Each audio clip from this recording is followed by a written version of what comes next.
Algo Bueno es presentado por Toyota de Venezuela y la doctora Vanessa Velázquez.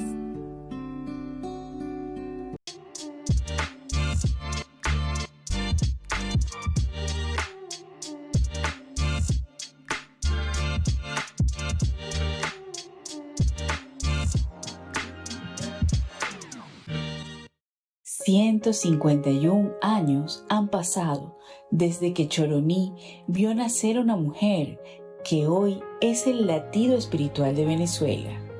Para las hermanas Agustinas Recoletas, este 2026 no es solo una cifra en el calendario, es el eco de un legado que nos reta a no rendirnos. Somos una nación que aguarda con el corazón encendido, esperando que su primera beata siga los pasos de San José Gregorio Hernández y Santa Madre Carmen Rendiles, para alcanzar pronto la gloria de los altares, porque cuando la santidad nace de nuestra propia tierra y camina por nuestras calles, no conoce el olvido, solo la esperanza. Hay momentos que marcan la piel de una ciudad para siempre. Para quienes crecimos en Maracay, el 19 de enero de 1994 no fue un miércoles cualquiera. El aire en el centro se sentía distinto, una mezcla de asombro y sacralidad que se colaba por las ventanas de las casas. Se hablaba de un hallazgo que desafiaba la ciencia y que ponía a nuestra ciudad jardín en el mapa espiritual del mundo. Hoy, en Algo Bueno, desempolvamos la historia de Laura Evangelista Alvarado Cardoso. Pero no lo hago solo como periodista, lo hago como alguien que de la mano de su abuela caminó estas mismas aceras para ser testigo de lo inexplicable, porque la historia que estamos a punto de contar no se trata de alguien que se fue, sino de alguien que se quedó, una mujer que tras 27 años de sepultura parecía simplemente estar durmiendo. Laura Evangelista nació bajo el sol de Choroní en 1875, hija de Clemente Alvarado y Margarita Cardoso. Creció en una Venezuela de contrastes, entre el aroma del cacao y las promesas de una fe inquebrantable.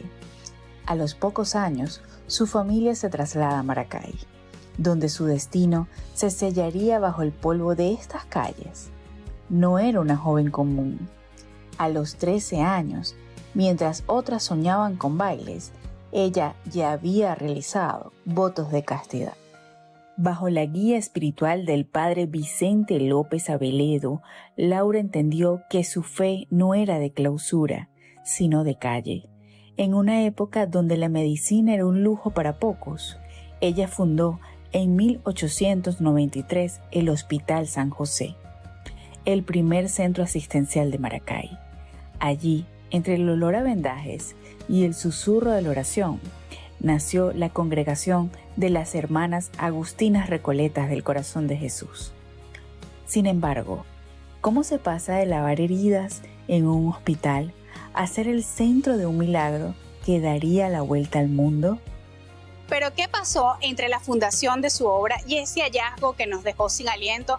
Tras fundar la congregación en 1901, la Madre María de San José no se detuvo. Durante décadas, Maracay la vio envejecer entre los pasillos del Hospital San José, cargando enfermos, gestionando peligros y recursos de donde no los había y manteniendo una disciplina de oración férrea. Muchos se preguntan por qué Laura Evangelista, esa niña de trenzas largas y mirada profunda que caminaba por Choroní, pasó a la historia con un nombre distinto. En la tradición católica, el cambio de nombre simboliza un renacimiento. La devoción por la Virgen María era el centro de su fe, pero su conexión con San José definiría su método de trabajo: el silencio, la humildad, el servicio al protector. Como San José cuidó de la Sagrada Familia, ella decidió cuidar de los desamparados de Maracay. Falleció en 1967, a los 91 años, con fama de santidad, pero su cuerpo fue entregado a la tierra en una cripta sencilla, como cualquier mortal.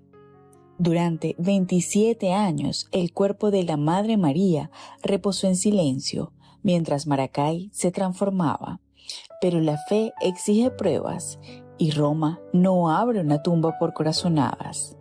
La llave de ese sarcófago fue la hermana Teresa Silva, una mujer cuyos huesos pulverizados por la osteoartrosis deformante sanaron instantáneamente tras una promesa profética de la madre, quien en vida le dijo: «Tú te vas a curar, pero yo tengo que irme primero». En 1994, lo que inició como un trámite legal para buscar reliquias óseas terminó en asombro mundial. El Vaticano buscaba cenizas para un expediente, pero encontró un cuerpo que se negaba a ser polvo. Un milagro científico custodiado por mujeres cuya tenacidad de acero mantuvieron vivo ese misterio hasta el día de hoy. Para entender la magnitud de lo que ocurrió cuando esas palas tocaron el ataúd y cómo se gestionó la logística de una santidad que ya Maracay sentía como suya, me acompaña la madre Gracelia, benefactoria y memoria viva de esa causa. Ella profetizó que su cuerpo no iba a ser consumido por los gusanos. Y allí lo tenemos, nuestra Madre María ya tiene más de 50 años de su fallecimiento y su cuerpo está allí, incorrupto. Cuando se aprueba este milagro de la hermana Teresa Silva, ya se han aprobado previamente la heroicidad de sus virtudes y colocan ya... dan como la orden, firman como ese decreto con que ella puede ser canonizada. Un paso previo es exhumar los restos mortales de ese santo. Las hermanas tenían en el fondo la esperanza de encontrarla completa porque ya sabíamos que ella lo había dicho en vida, incluso hasta las niñas internas le habían escuchado decir eso, a ellas la llamaban amaíta.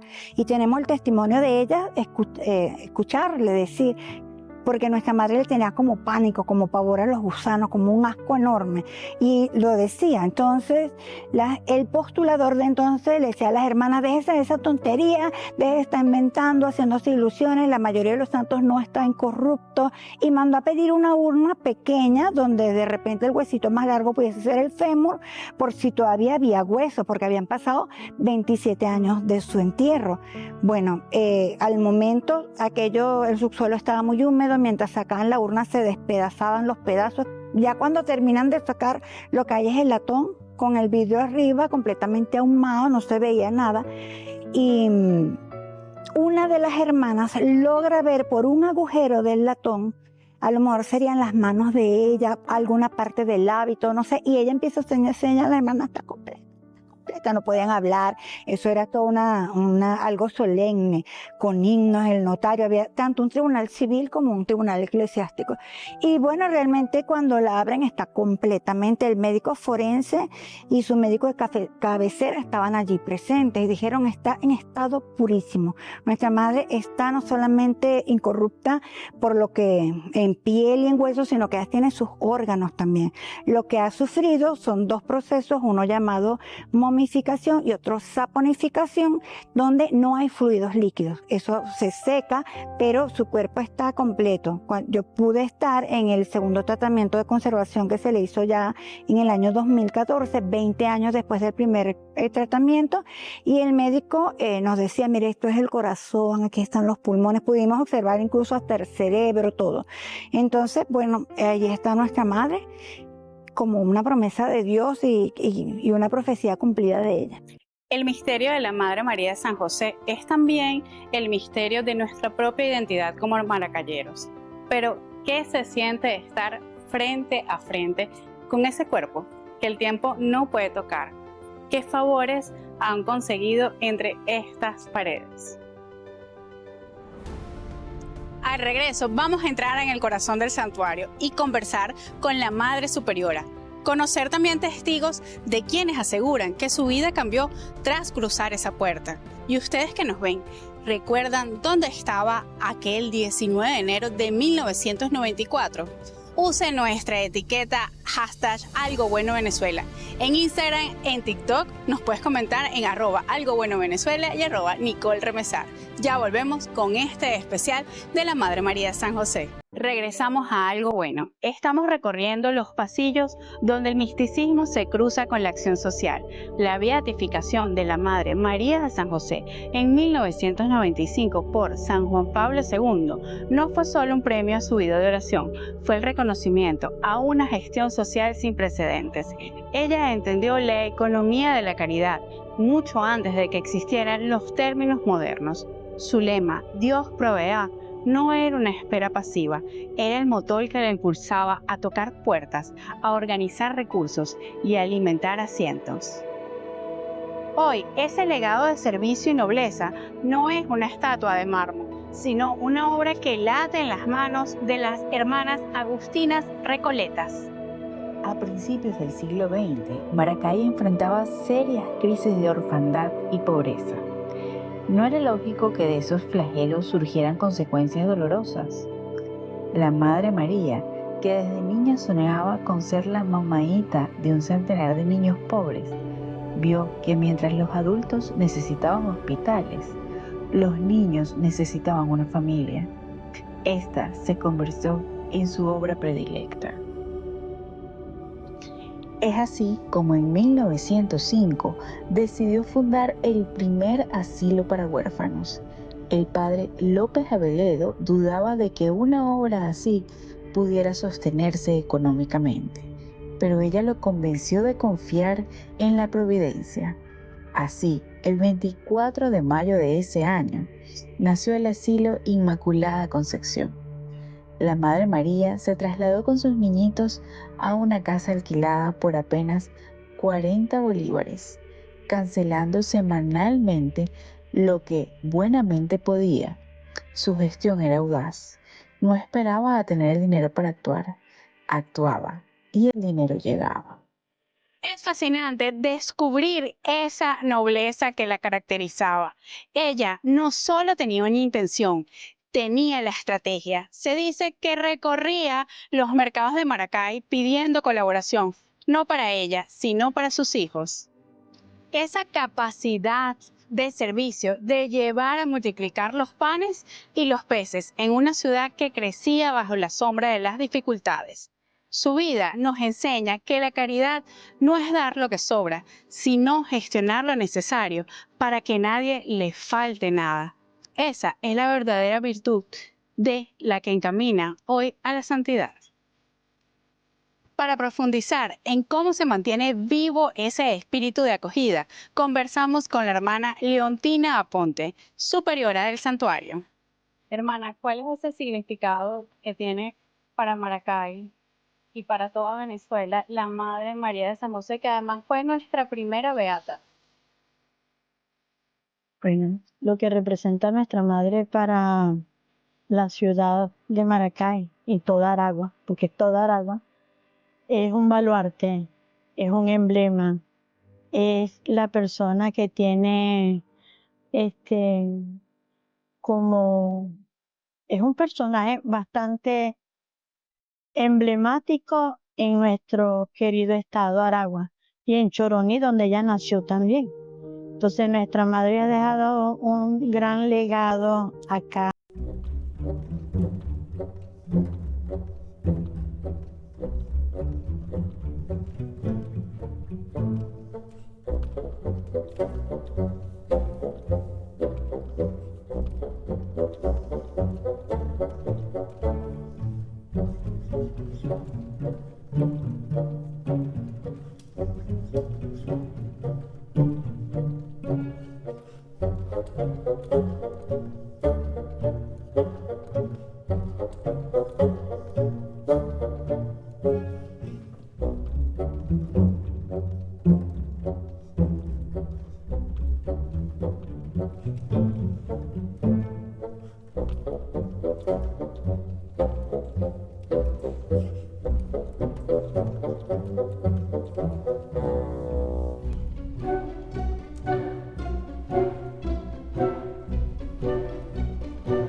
descubriendo este carisma y queriendo asumirlo en su vida.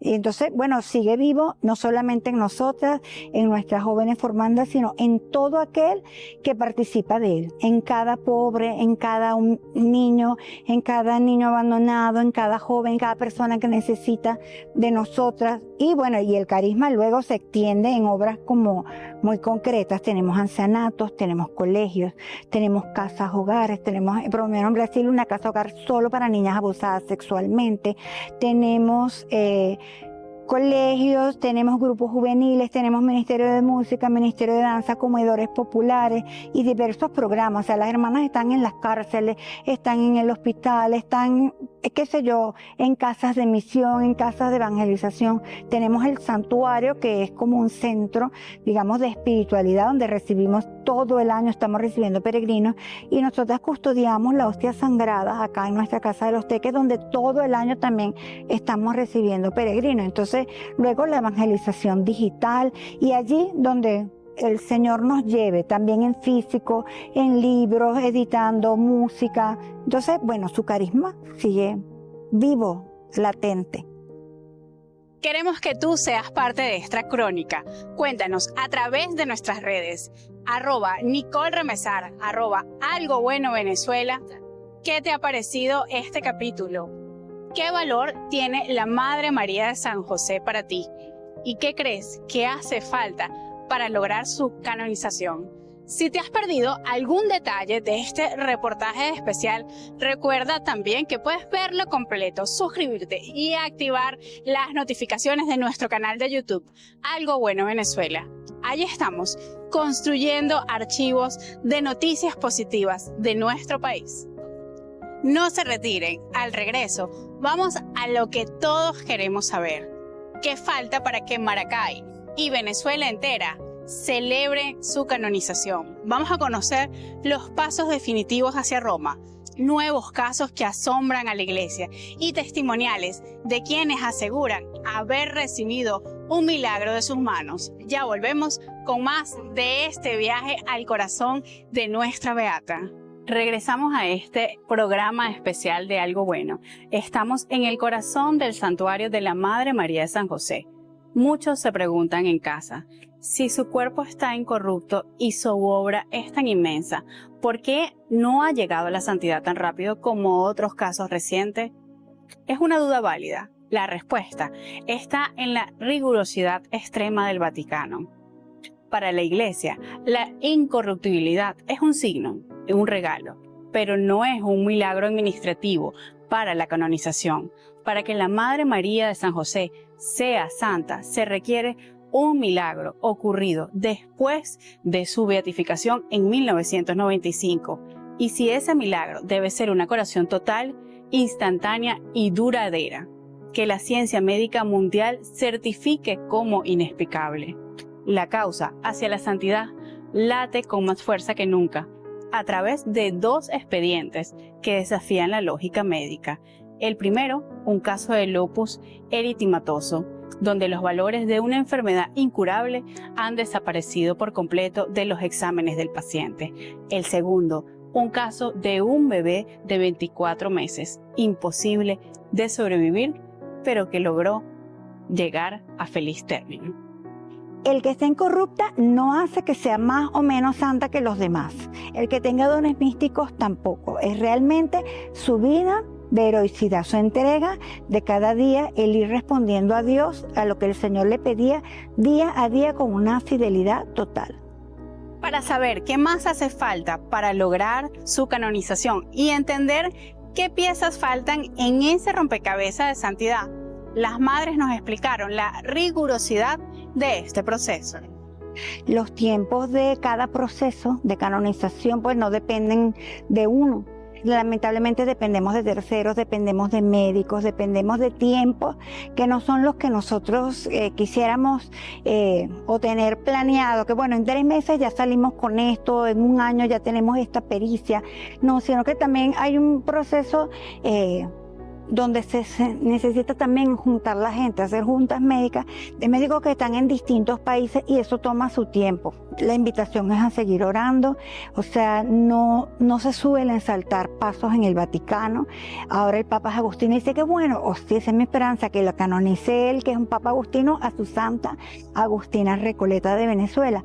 Pero como te digo, estos son procesos, digamos, son protocolos que no dependen ni siquiera estrictamente del Papa, sino de la Congregación de la Causa de los Santos, de la postuladora de la causa, de los médicos, de todos los que estamos involucrados en ello. ¿Cómo se vive en vida todas las virtudes que nos enseñó la Madre María de San José? ¿Cómo lo vivimos? ¿Cómo se vive? Bueno, yo creo que tenemos que siempre estar atentos porque casi siempre no vivimos a plenitud todas las virtudes que vivió nuestra Madre. Nuestra Madre María vivió todas esas virtudes en grado heroico y nosotros lo vivimos a veces no en grado heroico, sino que cuando nos acordamos tratamos de vivir la humildad, de vivir la caridad. Bueno, la caridad sí la estamos viviendo en muchas de nuestras obras porque nos caracterizamos por atender a nuestros pobres, a nuestras niñas y en la humildad, bueno, guardar ese silencio para poder vivir desde esa humildad que Jesús en la cruz nos enseñó y que nuestra Madre también supo vivirlo en grado heroico. Pero la fe no espera por decretos. Escuchemos a quienes ya la llaman santa en la intimidad de su oración. La Beata María de San José tiene muchos testimonios en cuanto a su cercanía, en primer lugar, milagros que se han hecho por medio de su intercesión, sanaciones en cuanto se han hecho el pedido a su intercesión. Es importante recordar que es una de las beatas más conocidas después de José Gregorio Hernández y Santa Carmen Rendiles también. Y por lo tanto pues está dentro de la misma religiosidad popular, ir en búsqueda de la intercesión de la Madre María. Ella siempre tenía como visión, más que figurar, hacerlo desde el silencio, y eso es lo que han heredado las hermanas. A veces suena que es un poco discreto, un poco más escondido y cerrado, pero no, en realidad fue una invitación de la misma Madre desde su sencillez de la minoridad, y de ver situaciones muy vulnerables dentro de la sociedad, que no es figurar tanto, como dice el Evangelio, no es tanto lo que sepa tu mano derecha lo que hace tu izquierda, sino al contrario, servir con mucha más dedicación y entrega. Eso se hace evidente por sí solo, y ves que actualmente, vos te decía al comienzo, una de las devociones de intercesión más grandes que ha orado la Madre María, justamente desde su silencio y su servicio hace grandes cosas. Cuanto perteneciera a ella, pertenecía a la Congregación de Hermanas Agustinas Recoletas, un santo es un regalo para la iglesia local de Maracay, para nuestra iglesia venezolana y para nuestra iglesia universal. Y de hecho, aunque ella es beata, su veneración se extiende más allá de nuestras fronteras porque nuestra orden de Agustinos Recoletos está presente en 4 de los 5 continentes. Hay comunidades de hermanos y de hermanas, de vida activa, de vida de clausura, de frailes, y donde esté la familia agustiniana celebran a nuestra Madre María de San José. Entonces, ya su legado, por supuesto, trasciende la frontera. Luego muchos venezolanos que se han ido, se han llevado esa devoción, la han multiplicado también, muchos devotos a través de las redes sociales. Y bueno, eso es un regalo para toda Venezuela. Crecí visitando esta ciudad, mi ciudad de Maracay. También recorriendo el santuario de la Madre María de San José. Recuerdo perfectamente el olor a cera, el silencio respetuoso y la mano de mi abuela apretando la mía, mientras veíamos a la Madre a través del cristal. Hoy, como periodista, entiendo que su mayor milagro no solo fue estar incorruptible, sino también la unidad y la esperanza que genera en cada uno de nosotros. Ella oraba y pedía por la canonización de José Gregorio Hernández, ¿no? Entonces invitaba a los fieles, a las hermanas a hacerlo, y precisamente cuando ella fue testigo de excepción cuando falleció José Gregorio les dijo a las hermanas: ha muerto un santo de verdad, ¿no? Entonces, bueno, creo que esos son elementos de que ella no se sentía como tal digna de ese título, por decirlo de alguna forma, pero que su minoridad le hace luego que el pueblo la reconozca en su sencillez. Más que por sus milagros, más es por la obra que se persigue. Eso que me dijo. Si usted tiene un testimonio o una gracia recibida, también una carta que quiera hacer llegar a la causa, no la guarde. Sus historias son ladrillos que construyen ese camino al altar. Puede entregarlas personalmente en el santuario de la Madre María de San José en Maracay o enviarlas al vicepostulado de la causa directamente. También pueden escribir a sus redes sociales. Escribir alguna de las redes de nuestra Madre María de San José, que son @Beata María de San José, bien sea por un comentario de una publicación, bien sea por mensaje interno. Y luego también, pues allí en las mismas redes tienen nuestros teléfonos. Pueden escribirme a mí directamente en el boletín que emitimos, en las estampitas que damos a nuestra madre también están nuestros teléfonos. Y bueno, si desean acercarse, en Venezuela tenemos nosotras 14 comunidades en donde pudiesen acercarse y compartir su testimonio. No necesariamente tienen que llevarlo escrito, a veces nos sirve pues un audio, un voice, un video, y luego yo contactarlo para así tener los datos ya más concretos de las personas agraciadas. Para quienes quieran venir al santuario, pedirle a la Madre alguna causa, ¿cuál es el horario? ¿Cuándo pueden venir? Pueden venir de martes a domingo, en el horario desde las 8:30 hasta las 12. Desde las 2:30 hasta las 4, a las 4 tenemos la Eucaristía y después de la Eucaristía se cierra. Los domingos puede venir también a partir de las 7:30, porque tenemos la Eucaristía a las 8 hasta las 12:01, que tenemos la Eucaristía a las 12. Y pueden traer las causas cuando vengan a la Eucaristía a visitar el santuario. Sí, se les pide que lo traigan escrito para entonces tenerlo, recopilarlo y hacerle llegar a la hermana Gracelia, que es la que está haciendo como llevando a cabo toda esa recopilación para que salga publicado en el boletín de nuestra madre que sale mensualmente. Muchas gracias. De nada, siempre a la orden. Dios te bendiga.